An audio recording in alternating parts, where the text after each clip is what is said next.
নমস্কাৰ বন্ধুসকল, মই আপোনালোক সকলোকে মোৰ চেনেললৈ স্বাগতম জনাইছোঁ। বন্ধুসকল, মোৰ নাম গোবিন্দ ৰাজখোৱা, মই জনেষ্ট বাস্তু এক্সপাৰ্ট নিউমেৰলজিষ্ট। বন্ধুসকল, আপোনালোকৰ সুবিধাৰ্থে মই চেনেলটোত বাস্তুৰ সম্পৰ্কে, সংখ্যা তত্ত্বৰ সম্পৰ্কে, জ্যোতিষৰ সম্পৰ্কে, তাৰ লগতে আপোনালোকৰ বিভিন্ন সমস্যাৰ সমাধানৰ উপায়সমূহৰ সম্পৰ্কে আলোচনা কৰি থাকোঁ। গতিকে যদিহে আপোনালোকৰ মোৰ চেনেলৰ ভিডিঅ'সমূহ চাই ভাল লাগে, অনুগ্ৰহ কৰি মোৰ চেনেলটো ছাবস্ক্ৰাইব কৰিব, ভিডিঅ'সমূহ লাইক কৰিব, কমেণ্ট কৰিব আৰু যিমান পাৰে শ্বেয়াৰ কৰিব। বন্ধুসকল, আজি মই আপোনালোকৰ লগত আপোনালোকৰ ৰিলেশ্যনশ্বিপ, আপোনালোকৰ যিকোনো সম্পৰ্ক, সেয়া পতি পত্নীৰ সম্পৰ্ক হওক, প্ৰেমৰ সম্পৰ্ক হওক, বন্ধুত্বৰ সম্পৰ্ক হওক, বা সন্তানৰ লগত মাক দেউতাকৰ সম্পৰ্ক হওক, ককাক ভায়েকৰ সম্পৰ্ক হওক, যিকোনো সম্পৰ্কত যদি আপোনালোকৰ সমস্যা উৎপন্ন হয়, কথা নিমিলা হ'বলৈ লয়, কথাই কথাই যুক্তি তৰ্ক কাজিয়া হ'বলৈ লয়, তেন্তে কিদৰে নিজৰ ৰিলেশ্যনশ্বিপটো পুনৰ আগৰ দৰে মধুৰ কৰিব পাৰি, তাৰ কাৰণে এটা অত্যন্ত শক্তিশালী উপায় সম্পৰ্কে আলোচনা কৰিবলৈ আগবাঢ়িছোঁ।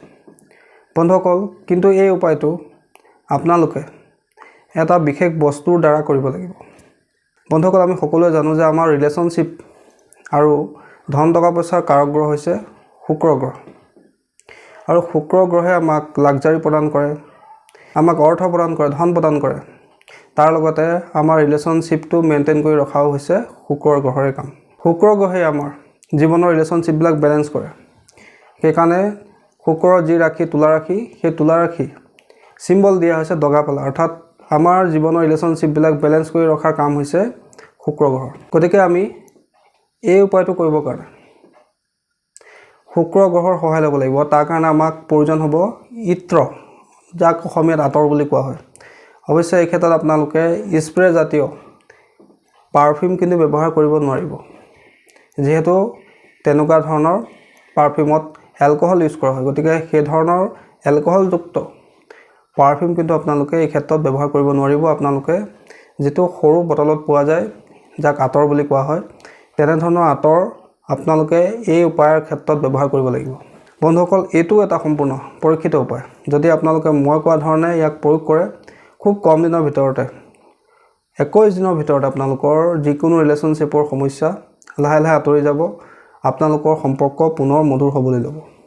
যিকোনো ব্যক্তিয়ে, পুৰুষ মহিলা উভয়ে এই প্ৰয়োগটো কৰিব পাৰে যিকোনো সম্পৰ্কৰ সমস্যা দূৰ কৰিবৰ কাৰণে। বন্ধুসকল, কি কৰিব লাগে আপোনালোকে ভালকৈ শুনি লওক। আপোনালোকে বজাৰৰ পৰা এটা ভাল সুগন্ধযুক্ত আতৰ কিনি আনিব। আপোনালোকে স্প্ৰেযুক্ত পাৰফিউম কিন্তু কিনি নানিব। ইত্ৰ বুলি যাক অসমীয়াত কোৱা হয়, আতৰ বুলি যাক কোৱা হয়, তেনেধৰণৰ আপোনালোকে এটা ধুনীয়াকৈ আতৰ কিনি আনিব।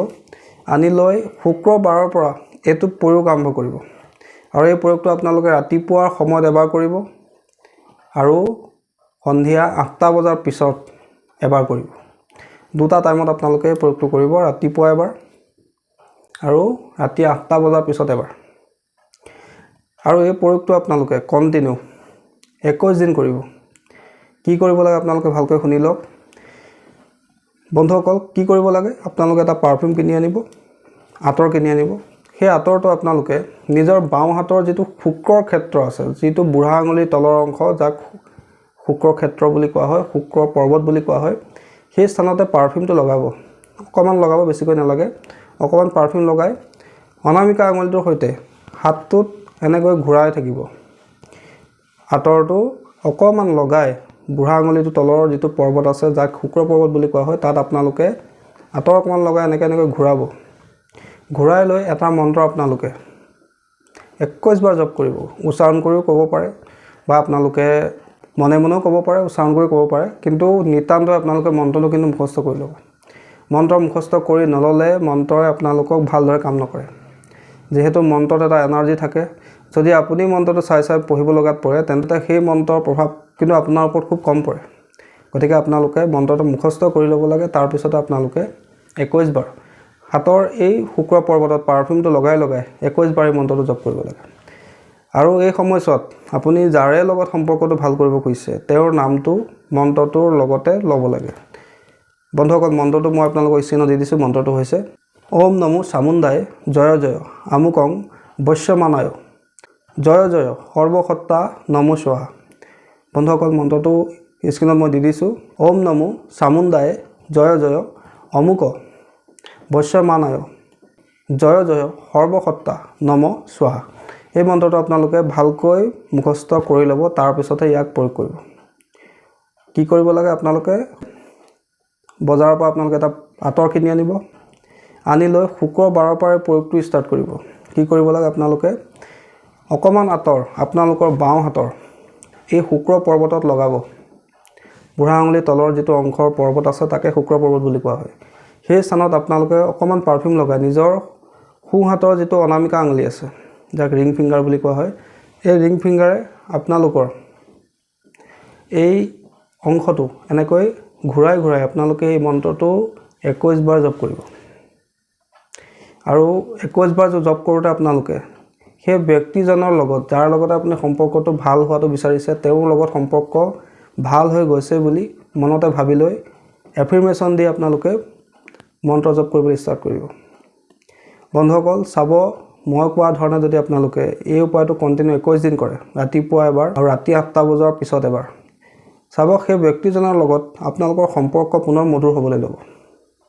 বন্ধুসকল কিন্তু এই উপায়টো কৰোঁতে আপোনালোকে যদি পাৰে সেই 21 দিন মাছ মাংস বা কোনো আমিষ খাদ্য খোৱাৰ পৰা বিৰত থাকিবলৈ চেষ্টা কৰিব।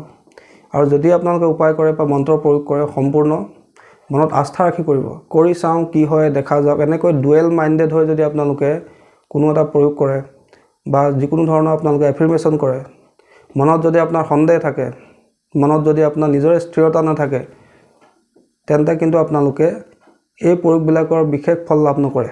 যিকোনো প্ৰয়োগ কৰোঁতে সম্পূৰ্ণ বিশ্বাস ৰাখি, সম্পূৰ্ণ মনত আস্থা ৰাখি, ঈশ্বৰক ধন্যবাদ জনাই, মনত পজিটিভ এফাৰ্মেশ্যন দি আপোনালোকে প্ৰয়োগসমূহ কৰিব লাগে। আৰু প্ৰয়োগ কৰোঁতে যিখিনি উপায় মই কওঁ সেইদৰে আপোনালোকে কৰিবলৈ চেষ্টা কৰিব লাগে। বন্ধুসকল এই উপায়সমূহত বহুতো শক্তি আছে, কিন্তু যদি আমি ইয়াক ভালকৈ ব্যৱহাৰ নকৰোঁ, নিয়মমতে ইয়াক ব্যৱহাৰ নকৰোঁ, যদি আমাৰ নিজৰ মনতে আমাৰ এই প্ৰয়োগটোৰ প্ৰতি ডাউট উৎপন্ন হয়, তেন্তে তাৰ পৰা কিন্তু আপোনালোকৰ কোনো বিশেষ ফল লাভ নহ'ব। গতিকে যি উপায় কৰে সম্পূৰ্ণ বিশ্বাস সহকাৰে কৰিব, কিয়নো বিশ্বাসে মিলয় হৰি তৰ্কে বহুদূৰ। বিশ্বাস ৰাখি কৰিব, নিশ্চয় ইয়াৰ পৰা কাম হ'ব। ডুৱেল মাইণ্ডেড হৈ কেতিয়াও বা সন্দেহ ৰাখি কেতিয়াও এই ধৰণৰ প্ৰয়োগ আপোনালোকে নকৰিব। আৰু মই যিদৰে ক'লোঁ আপোনালোকক, সেইদৰে যদি আপোনালোকে প্ৰয়োগটো কৰে, এই অংশত আঁতৰ লগাই এই সোঁ হাতৰ অনামিকা আঙুলি ঘূৰাই ঘূৰাই এই মন্ত্ৰটো আপোনালোকে ব্যক্তিজনৰ নাম য'ত আমুকং লেখা আছে তাত ব্যক্তিজনৰ নামটো সম্পূৰ্ণ নামটো কৈ 21 বাৰ, ৰাতিপুৱা এবাৰ আৰু ৰাতি 8টা বজাৰ পিছত এবাৰ আপোনালোকে এই উপায়টো কণ্টিনিউ 21 দিন কৰে। যিজন ব্যক্তিৰ লগতে আপুনি সম্পৰ্ক ভাল কৰিব খুজিছে, সেয়া আপোনাৰ বছ হ'ব পাৰে, সেয়া আপোনাৰ পিতৃ মাতৃ হ'ব পাৰে, ভাই বন্ধু হ'ব পাৰে, প্ৰেমিক প্ৰেমিকা হ'ব পাৰে, নিজৰ হাজবেণ্ড হ'ব পাৰে, ৱাইফ হ'ব পাৰে, সকলো ৰিলেশ্যনশ্বিপৰ ক্ষেত্ৰতে এই প্ৰয়োগটো প্ৰযোজ্য। পুৰুষ মহিলা উভয় ইয়াক কৰিব পাৰে। আৰু এই প্ৰয়োগটো কৰাৰ ক্ষেত্ৰত মাহেকীয়াৰ সময়ছোৱাটো আপোনালোকে কিন্তু এই প্ৰয়োগটো কৰিব পাৰে, ইয়াত কোনো এক্সেপশ্যন নাই। মাহেকীয়া হ'লেও কিন্তু ইয়াক কৰিব পাৰে। 21 দিন কণ্টিনিউ কৰিব লাগিব কিন্তু ইয়াক, ৰাতিপুৱা এবাৰ আৰু ৰাতি 8টা বজাৰ পিছত এবাৰ। আৰু যেনেকৈ যিখিনি নিয়মৰ কথা মই ক'লোঁ সেইখিনি আপোনালোকে ফ'ল' কৰিব। আৰু পবিত্ৰ অৱস্থাত কৰিব, অপবিত্ৰ অৱস্থাত নকৰিব। অৰ্থাৎ আপোনালোকে ৰাতিপুৱা গা পা ধোৱাৰ পিছত কৰিব বা সন্ধিয়া সময়ত আপোনাৰ পুনৰ আকৌ গাটো ধুই এই 8টা বজাৰ পিছত আপোনালোকে প্ৰয়োগটো কৰিব। পবিত্ৰ অৱস্থাত যিমানেই আপুনি প্ৰয়োগ কৰিব, সিমানেই এই মন্ত্ৰ বা সেই যন্ত্ৰৰ প্ৰয়োগত বা এফাৰ্মেশ্যনে আপোনালোকৰ কাৰণে বহুত ভালকৈ কাম কৰে। বন্ধুসকল আশা কৰিছোঁ আজি আপোনালোকে গম পালে যে কি উপায়েৰে আমি নিজৰ ৰিলেশ্যনশ্বিপৰ সমস্যা, সেয়া লাগে যি ৰিলেশ্যনশ্বিপেই নহওক কিয়, যিকোনো সম্পৰ্ক নহওক কিয়, মধুৰ কৰিব পাৰোঁ, সেই বিষয়ে আপোনালোকে গম পালে। আশা কৰিছোঁ আজি আপোনালোকৰ এই প্ৰয়োগটোৰ সম্পৰ্কে জানি ভাল লাগিলে। যদি ভাল লাগিলে অনুগ্ৰহ কৰি ভিডিঅ'টো লাইক কৰি দিব, কমেণ্ট কৰিব আৰু মোৰ চেনেলটো ছাবস্ক্ৰাইব কৰিব। ধন্যবাদ।